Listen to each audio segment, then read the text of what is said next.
Nggak usah harus kuliah di Singapura, nggak usah harus kuliah di Australia. Orang-orang semua yang aja tahu asam sulfat itu amat sangat berbahaya.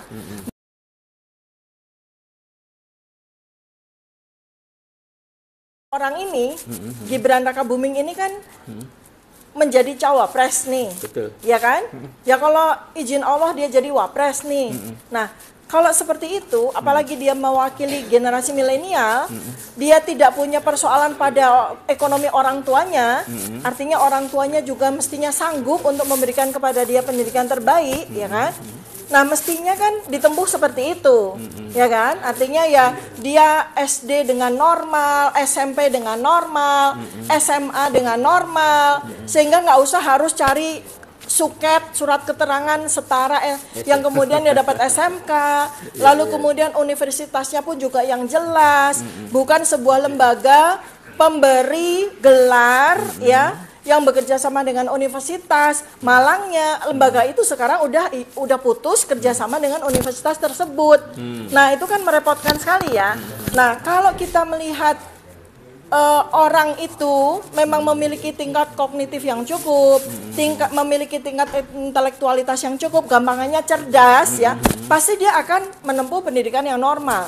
Kalaupun misalnya dia mau kuliah di Singapura atau dia kuliah di Australia, pasti di universitas-universitas yang bagus, yang nggak perlu harus jadi cabang atau nggak perlu harus bekerja sama untuk menerbitkan ijazah universitasnya. Sehingga kalau dengan demikian maka kayaknya ya slip of the tongue atau apapun itu ketika dia bicara di forum ekonomi kreatif itu nggak perlu terjadi deh. Contoh aja kita nggak bisa ya membayangkan seorang lulusan doktor dari Amerika macam Pak Anies Baswedan itu akan salah menyebut sebuah senyawa yang sangat penting untuk ibu hamil, yaitu asam folat, itu menjadi asam sulfat. Itu kan perbedaannya itu seperti kutub utara dan selatan kan ya, karena asam folat itu adalah salah satu senyawa memang sangat diperlukan untuk mencegah terjadinya defek ya pada janin atau mencegah terjadinya kecacatan pada janin, dan memang itu sangat dibutuhkan oleh ibu hamil. Tapi kalau asam sulfat itu sangat dibutuhkan sama mobil karena buat isi aki, dan nggak usah harus kuliah di Singapura, nggak usah harus kuliah di Australia. Orang-orang semua yang aja tahu asam sulfat itu amat sangat berbahaya. Baru-baru ini aja ada rilis berita dari Mesir, seorang ibu muda itu dipidana mati karena dia sengaja membunuh bayinya dengan dicekokin asam sulfat.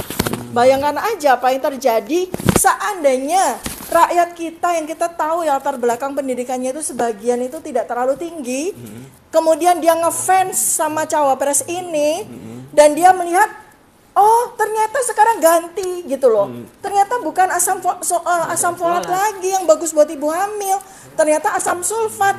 Lalu mereka rame-rame beli ke apotek atau beli ke toko obat beli asam sulfat, terjadi kematian massal.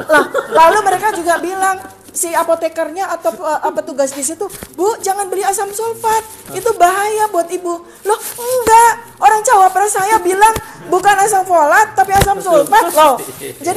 Jadi dampaknya itu sangat mengerikan gitu loh. Jadi bukan hanya sekedar mungkin dia sebelum dia tampil untuk bicara, mungkin dia sudah di briefing mati-matian nih sama timnya ya.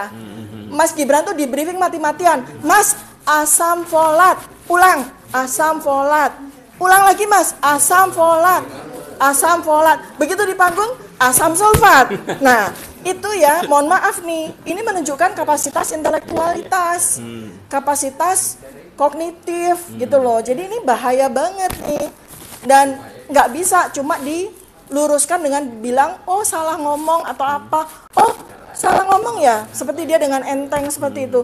Karena kalau salah ngomong nggak diulang dong 2 kali. Lah ini 2 kali loh dia ngomong di suatu forum yang berbeda loh. Artinya dia benar-benar confirm akan mengganti asupan asam folat untuk ibu hamil menjadi asam sulfat dong, iya kan? Dan ini nggak boleh hanya dikoreksi dengan sambil jalan. Oh begitu ya, oh saya salah, nggak boleh. Jangankan lulus perguruan tinggi, ibu-ibu lulusan SD aja di pedesaan itu tahu banget bahwa dia harus makan asam folat. SD di desa-desa itu yang dibina oleh kader-kader posyandu itu tahu banget setiap bulan dia ke posyandu untuk minta asam folat. Sama besi, bukan asam sulfat. Khawatirnya ini kalau nggak segera ada rilis resmi menyatakan maaf di depan umum bahwa saya salah mengerti, saya salah memahami bahwa asam sulfat itu beda sama asam folat. Bukan sekedar salah ngomong, bukan sekedar salah bicara. Itu penting banget loh.